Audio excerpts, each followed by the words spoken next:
And hello everybody, welcome back to the channel. Before we get into today's video, make sure you do drop a like on this video and subscribe to the channel for more Celtic content. So there's a lot I want to discuss in today's video. Of course, the boys were back in action again yesterday. We'll discuss that match in just a second, but I also want to go through some transfer news a bit later on in this video.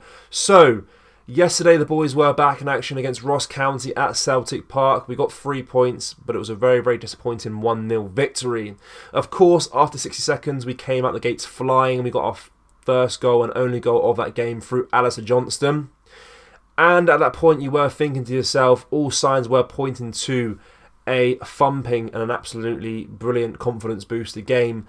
But then you fast forward to the end of the match and things couldn't be further away from that truth. So in the last few minutes, backs were completely up against the wall for Celtic in the final few minutes at home to a Ross County side that have been struggling all season. Completely unacceptable.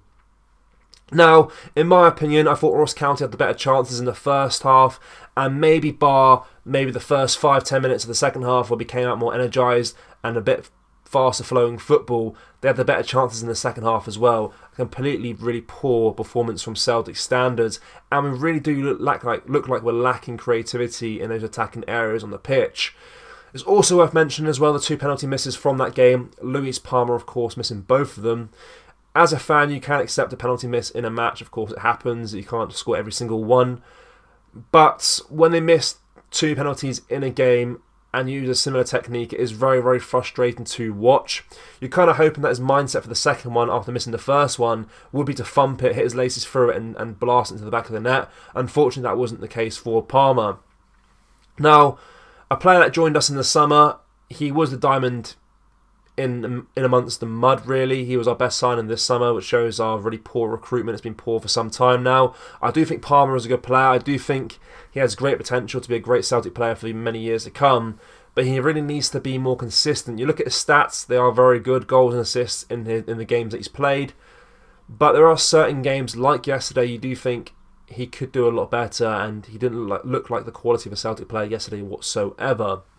Now, for me personally, looking at this game, it looks like Rodgers is struggling to motivate his players for games like this against Ross County.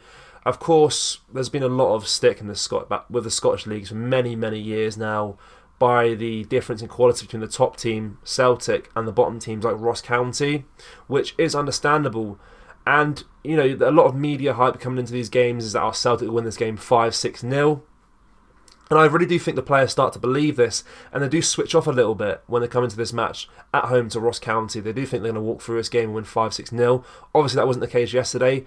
There were moments through that game where you were kind of worried that Ross County would get an equaliser. And this type of mindset does really lead to a disjointed performance that we've seen yesterday from the boys.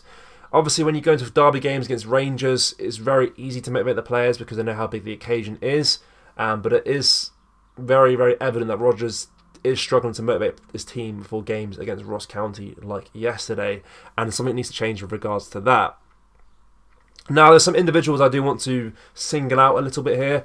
I think the main one is Bernabei. Me and I'm sure a lot of other Celtic fans were shocked when they seen the starting 11. They seen Bernabei's name there. Of course, Greg Taylor is currently injured, so we knew there would be a replacement in that position. But for me, Bernabei isn't good enough to be at the club, let alone starting games for Celtic. This all leads down to poor recruitment in the last few seasons. There's no reason why we should be relying on Greg Taylor as our starting left-back. And of course, now he's injured. Now we're relying on Bernabei to play for us at left-back. It's unbelievable. It's so poor. We really do need to sign a left-back this January transfer window. And we thought, we'll sign one in the summer maybe, get some more depth into that area. Didn't happen. And then you're looking at this January transfer window. Early doors, let's get a left back in straight through the door. We talk about Thiago Arujo, Josh Doig, all these players being linked to us, but there's no movement whatsoever from the club. It's so, so poor. And we're now finding ourselves in the last few days of the transfer window, and there's still no movement in that position whatsoever.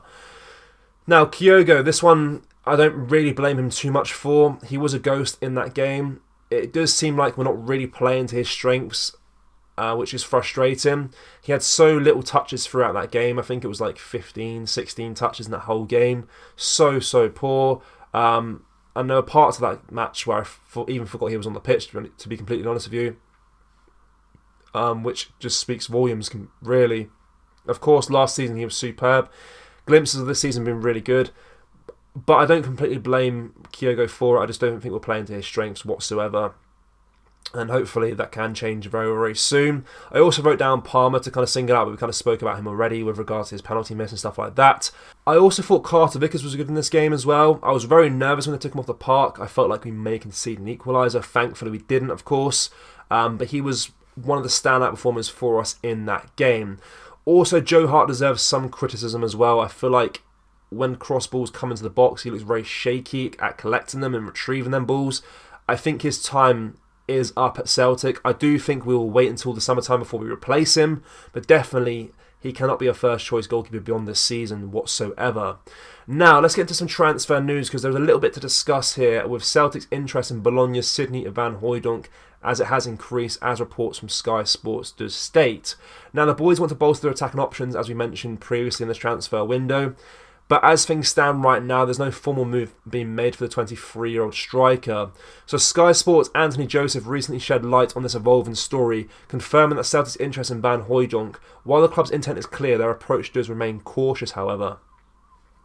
Of course, Sidney is son of former Celtic striker Pierre Van Hooijdonk, and is no stranger to the lure of the hoops. His father's time at the club during the 90s is well remembered, adding to an intriguing narrative to this potential transfer. Sidney's desire to leave Bologna this month presents a tantalising opportunity for Celtic to tap into this particular lineage. So yeah, of course his father played for the Hoops in the 90s, there's that connection there. I'm sure his father spoke to him about this potential move and maybe put some thoughts into his head a little bit and maybe increase his interest in this potential move to Celtic. So we'll see how this one develops in the next few days, because there were talks online about it being a loan move from Bologna, but I do think this would have to be a permanent transfer for it to happen. But of course it is still early stages of this transfer story despite Sky Sports reporting on it. But we'll see how this one develops in the next few days of this transfer window. But we are getting closer and closer now to the transfer deadline day. So hopefully it gains some traction very, very quickly, and he can come through and be another sign in this transfer window. But as always, let me know your thoughts in the comment section below. First of all, about the game yesterday. What are your thoughts on the result and the performance? And also this transfer story. Would you like to see Celtic sign Sidney van Hooijdonk or not? And yeah, drop a like on this video and subscribe to the channel for more Celtic content. Thank you. Take care. Bye-bye.